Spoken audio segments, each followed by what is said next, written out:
Il y a sans doute un thème où les religions apparaissent le plus réactionnaires, c'est bien la question des femmes. Et c'est vrai qu'il y a des mécanismes dans les religions, des mécanismes réactionnaires qu'on retrouve dans une grande part des monothéismes par exemple, qui poussent dans le sens de l'oppression des femmes. Qu'on pense à la défense dans le catholicisme d'un ordre naturel, où bien sûr les femmes dans cette vision-là seraient inférieures, ou qu'on pense à la tendance des religions à s'institutionnaliser, c'est-à-dire à devenir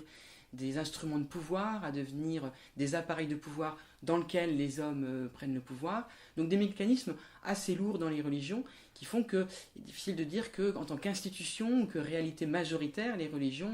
ne sont pas opposées à l'émancipation des femmes. En même temps, il y a dans les religions des courants féministes qui existent par exemple dans le christianisme dès le XIXe siècle. Au début des religions, souvent les fondateurs des religions se sont appuyés et étaient alliés avec des femmes et faisaient progresser le statut des femmes.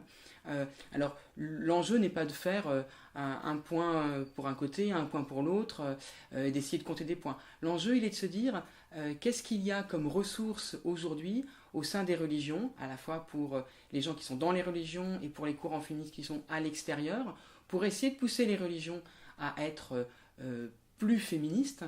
parce qu'elles jouent un rôle dans l'espace public, elles jouent un rôle dans l'espace public en faisant pression souvent sur les droits des femmes, et donc quelles sont les marges de manœuvre pour pousser les religions à être plus féministes, ou en tout cas à être moins anti-femmes, pour permettre le développement des droits des femmes et la lutte